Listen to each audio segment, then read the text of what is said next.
Hi, I'm Paul from Trending Who, What, Where, and When.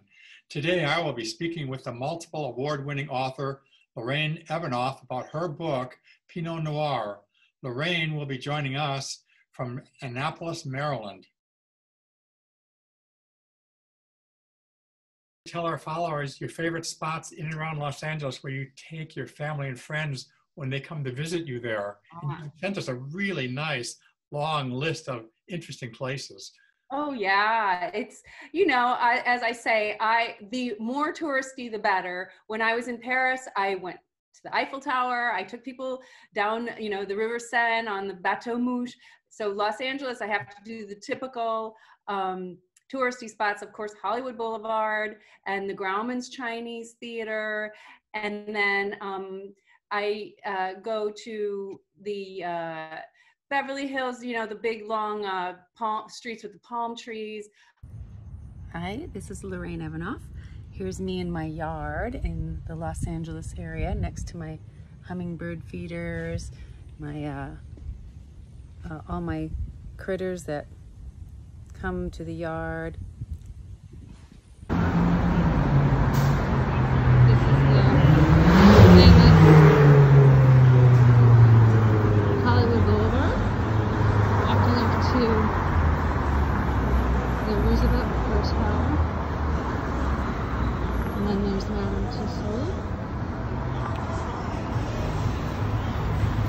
Great shot here, Hollywood Boulevard.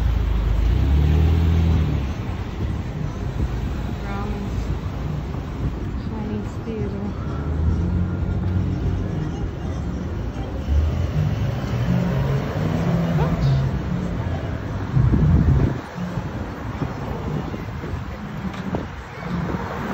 Here in LA, you do not want to jaywalk, so I have to go back to the light to cross.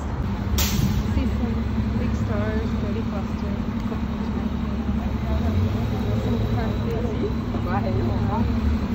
Heading up to the, it looks like the famous things are closed. I wanted to get Marilyn Monroe, but can't do it right now. Jimmy Kimmel Live, that's where they normally record it. As you can see, this is my favorite place to take a photo with the Hollywood sign. Up in there. People are coming to do it. I was going to point out this is pretty standard clothing for LA. Very casual. Here I am on this little funny sofa thing. The sign is back there somewhere. It's so you can't zoom in, but anyway, that's Hollywood. Give you a better view of Roosevelt Place.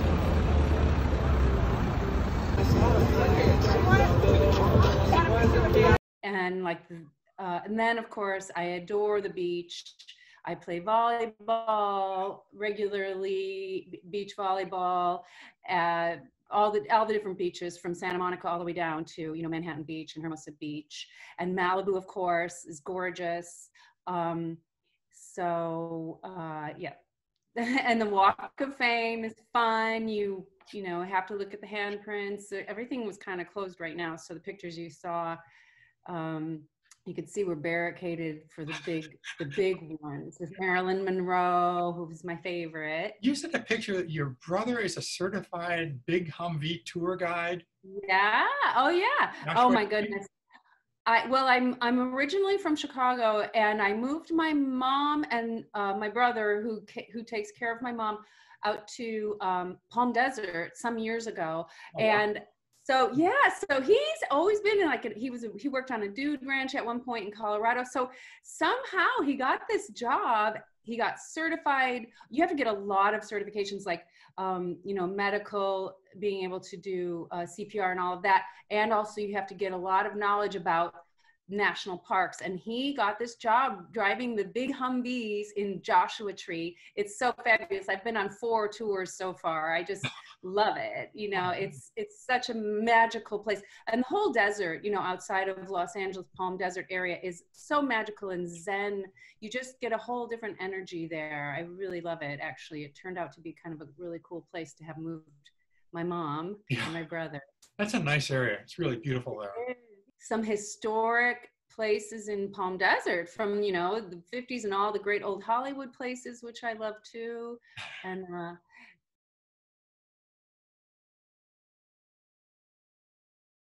about how your writing career began and how it evolved into being published. I have such a roundabout way, my career. I kind of blame it being left-handed Gemini. I have many interests. So I started out as a French major I actually started as a business major, and then I ended up getting my degree in French just because I had gone to summer programs twice in France, and your credits really add up faster when you do that. And I just wanted to, I was putting myself through college. I just wanted to finish. I realized I could finish my French degree way faster than a business degree. So I did that. I had a minor in business. So then I moved to Paris right after college, and language was, you know, a big part of my life. I was doing translations, I was teaching English, and I was doing translations for subtitles for movies as one job, and with Cannes in France, and I remember Menachem Golan and Golan Globus, and that's how I got into the film industry, and I was acting at the time as well. So long story, I got into film and movies, and then film production. And then I kind of got out of acting, even though I did a couple movies and a few good movies. And then I always wrote because of translations, but then I always was kind of fascinated with writing screenplays. And then when I married my husband, who's a big Hollywood producer, actually,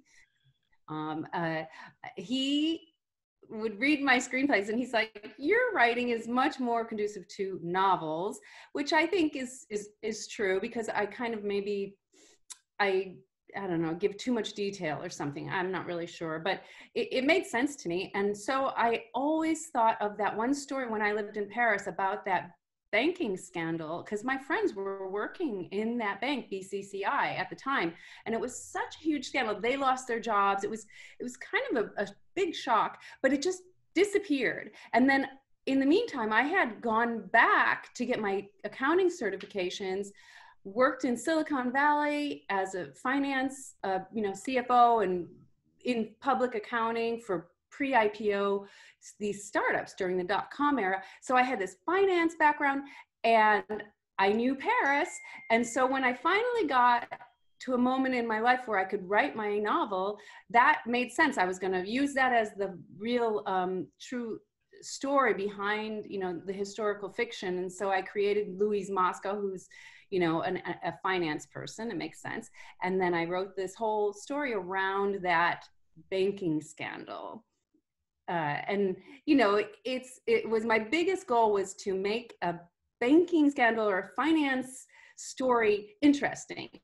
Hence, I think, you know, you have to have delicious food and wine and things to kind of spice it up, you know, and, you know, love and romance and things like that.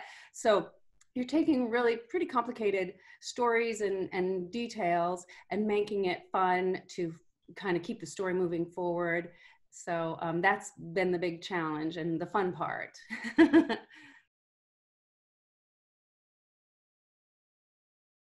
So what inspired you to write Pinot Noir? When I would talk to my readers or people about Foliage, which was a banking scandal, people would say, oh, you should make the next one about this banking scandal, because there are so many. It's incredible, especially these Banker's Grave murders. There are so many. And then now book 3 that I'm writing now, it's mind-blowing what has gone on since Foliage. And all of these stories take place within 10-year spans. So it's leading up to pretty current now. And Deutsche Bank and all of this, my book 3 is going to be amazing. I can't believe it. It's all kind of coming together, which is so coincidental that I started to write this banking scandal about under foliage.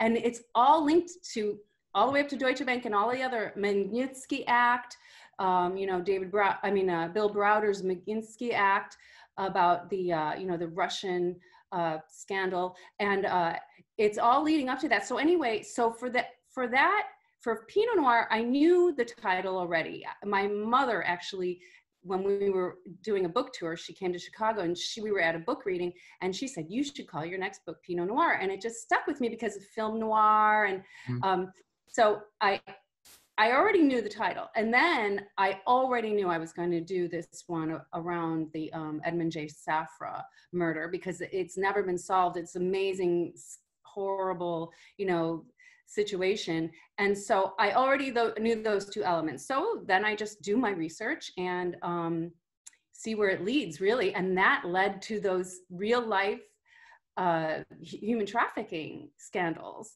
So, you know, I kind of make it work out in my mind, but then you see what happened now with, you know, Epstein and all of these trafficking. They led to Belgium, and there's so many connections. It's really, I'm actually amazed myself that I just kind of like almost stumbled into this kind of theory, and it's actually all connected. It's pretty amazing. It was an excellent book. I've read it in just days. I also like that a lot of the places you mentioned in there are actual places rather than something made up.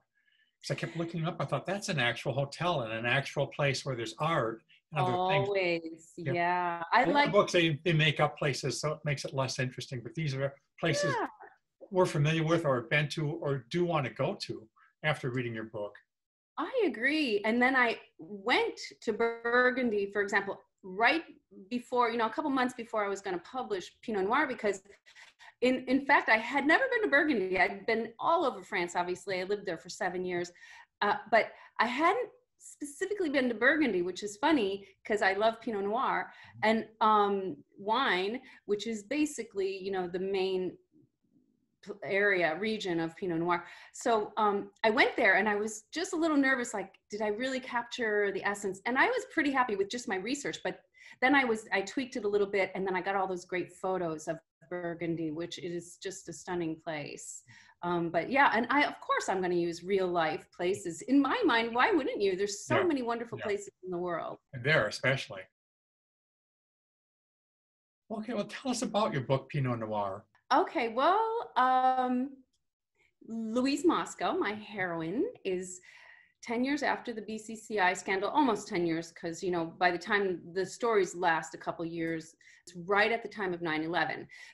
And that's when Edmund J. Safra was murdered. And so anyway, Louise Moscow has been in witness protection on an island in the Caribbean. And her father, who is a famous prosecutor for New York, brings her out of witness protection to kind of go after, try to solve this murder. So, and that is a whole other thing that in book 3 is just, I just can't believe what's happening. I'm in the middle of I'm writing 1,000 words a day. And so that's why my mind is a little bit, you know, scattered right now, but it's just amazing. I can't believe what's going on. So, so anyway, they take her out of, you know, the FBI takes her out of the witness protection, wearing a disguise and new name, new passport and everything. And she follows the trail for this murder, and it leads from Monte Carlo up through Burgundy, Paris, and then over to Belgium, actually. So there's a lot to see on the way. There's a lot to explore. I love medieval and also Arthurian lore. And there's so much of that in Burgundy. I just ate that up. I just couldn't resist putting all of that in there. I just love Celtic lore and how that's connected to the Burgundy region, the Celtic and Arthur King, you know, all of that is so connected. And then the Templars later copying Arthurian legend and all of that. So there's just so much there to explore. I think that answer.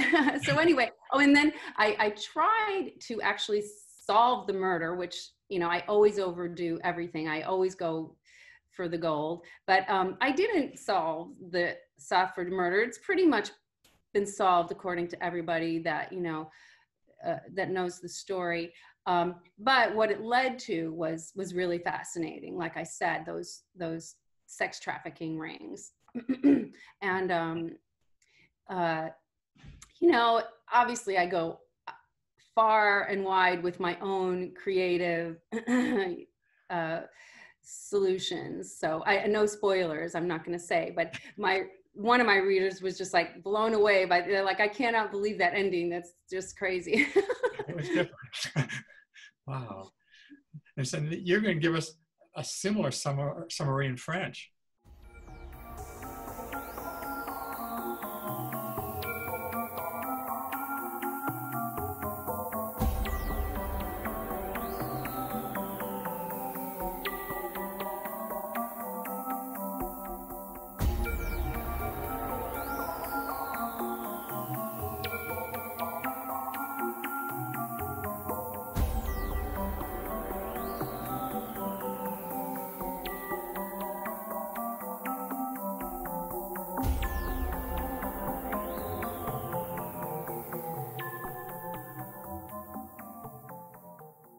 On retrouve Louise Moscow sous un programme de protection de témoins pour la protéger d'un réseau noir meurtrier qui ont été embauchés par des personnes qu'elle avait impliquées dans le scandale BCCI 10 ans auparavant. Or, Louise Moscow est convoquée par le FBI pour enquêter sur un nouveau meurtre très médiatisé, cette fois-ci le propriétaire d'une banque internationale de premier plan, une très grande banque, bon, très connue. Alors, Louise Moscow commence à dérouler des indices et se rend compte très vite qu'en fait, la piste s'étend aux quatre coins de l'Europe et même à la Russie. Et en fin de compte, le cercle criminel sous-jacent est un réseau de trafiquants d'êtres humains et comprend les plus grands échelons de la société. Alors, comme je disais en anglais, mon objectif initial pour ce roman, ce récent roman de la série Louise Moscow, était de résoudre le meurtre non résolu. En fin de compte, bien que ma théorie sur la meurtre n'a pas été concluante, ce à quoi mes recherches ont abouti était encore plus étonnant que j'aurais pu imaginer. C'était vraiment incroyable ce que j'ai découvert.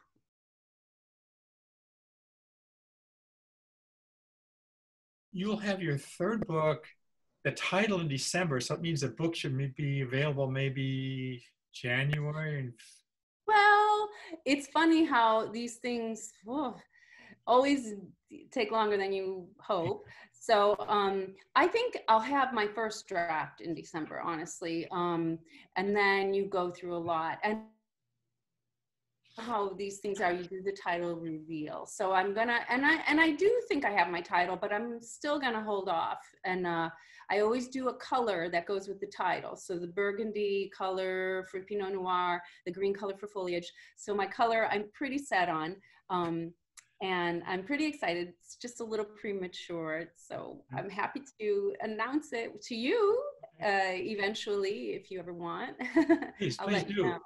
And so, yes, so probably the beginning of next year, first 6 months of next year. Yeah, I hope the first quarter of next year of 2021. I do hope. Yeah, that would be great, actually. Okay. Could you touch upon the different awards that you've won with Pinot Noir? I see a list here, and you sent me something saying you also just recently added one award. Yes, because it's all, you know, recent in the world of in the literary world of publishing and awards.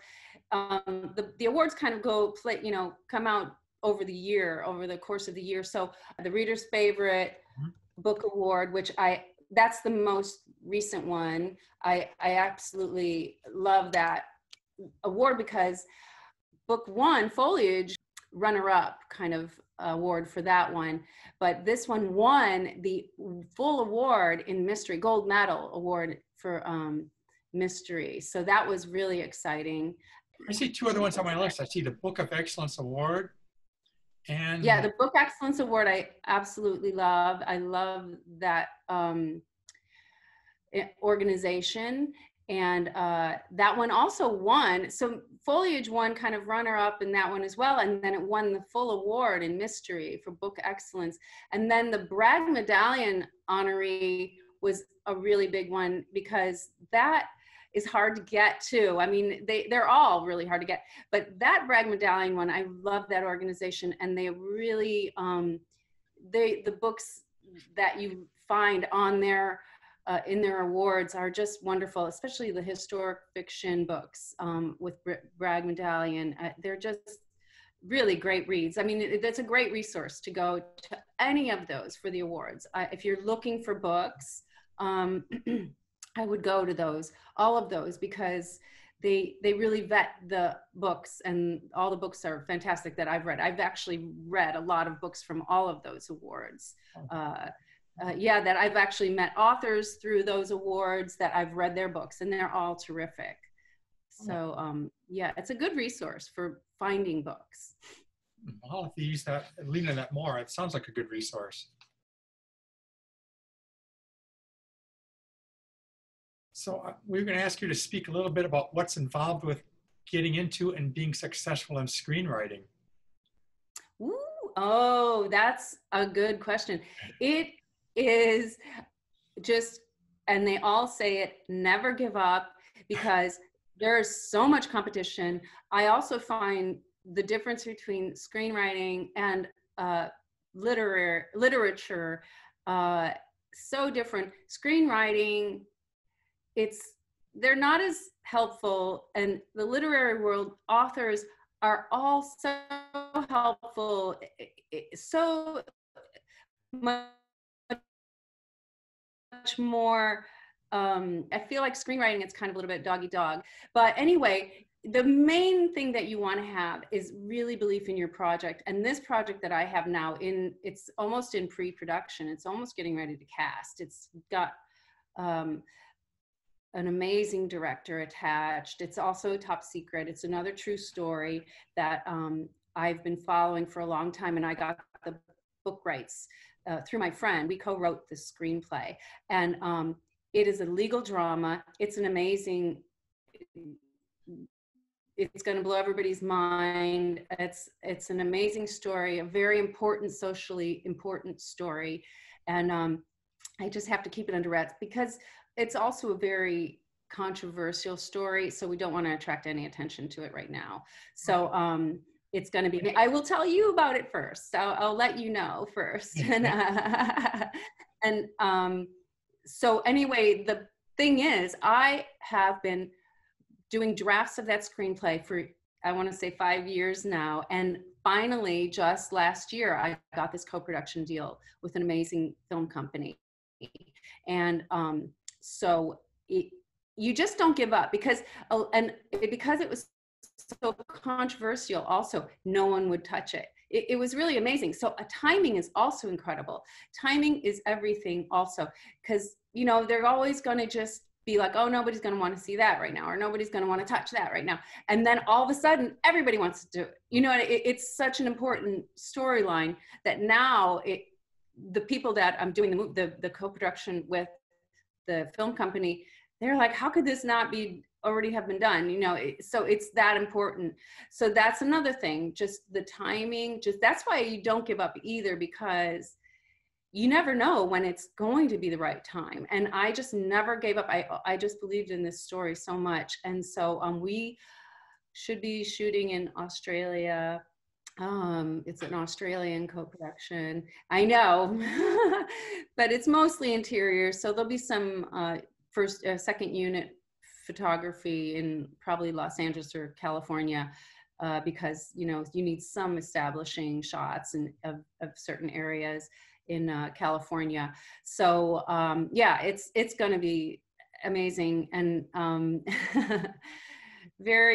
I care more about getting this story out there than my own success or anything. It's just so important. It's such an important story for me to get out there, to me. Yeah. So how long will it take to produce that once you get started with it? Like 6 months? Well, yeah, you mean from pre-production to post-production, yes, at least. But once it gets going, once we start casting, which maybe next month, you know, I don't, we'll see. Then it goes pretty fast, but, you know, because, you know, these companies know how to kind of go through all of that. Once it's all set up, it's really getting the, you know, all the legal and logistics and everything together. Then it kind of goes faster after that. So yeah, I hope by, you know, everything is just so crazy right now with COVID-19. You know, but we could look at possible Cannes Film Festival. I don't know. That's in May or June? Yeah, it's usually in May. It's usually end of May. It usually ends on my birthday, May 25th. And because I actually had a movie in competition that was on my birthday, and yeah, it's kind of funny. So yeah, and it's usually right before the Monte Carlo Formula One, you know, the race. Monte Carlo race. So that means you get to go there for that. You'd need to go there. I did. I went a couple years ago. It was pretty great. But everything is crazy now. Everything is just up. Like, they're doing a virtual Toronto Film Festival. They're doing a virtual AFM, American Film Market. So maybe Cannes will be back to real, you know, real in person. As a final question, I was going to ask you to share with us any advice you would have for new writers to help them get established and get a beginning. There's so much involved, but number one is write. And sometimes I just write anything that comes to my mind, because that's where you find the magical stuff. You're like, sometimes I don't know where it comes from. It's really amazing. So if you have and have a storyline, my husband calls it a yellow brick road, have a subject that you really believe in. It could be anything. It could be your life story. It could be something that happened to you when you were a child. But anyway, just write, and then see where it goes. And then you can do a lot of different things after that. Self-publishing is wonderful. Some of my friends swear by it because you really control everything, but then you have so much work to get yourself out there. It's very important to have the visibility, but there's ways of doing that as well. And your podcast is just wonderful, and I appreciate that. Thank you so much. And things like that. It's a lot of work, but it's worth it because you just have a lot more control. So I would just say write and believe in yourself.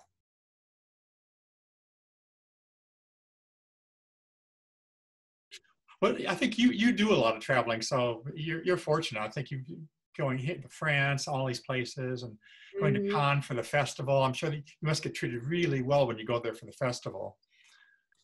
If you have a filming competition, it is pretty overwhelming how you get, the first, VIP treatment. It is pretty surreal. As John Hurt, I did a movie with John Hurt, and we were in the limo going to the red carpet for this movie a long time ago. And John was we had shot the movie for a month in Portugal. It was such a great experience. And so we were driving up, and maybe he felt that I was nervous, and he's like, pretty surreal, isn't it? Because it really is. You're just like, I'm in a limo, I'm going up to the red carpet of the Cannes Film Fest. Even John Hurt, amazing English actor, and David Warner, see that for what it is. It is pretty surreal, but it's awesome. It's very special. Goodness, when people come up to you with your photo for an autograph, it's kind of, it's really, it's different. I kind of like being behind the camera now. I like being anonymous.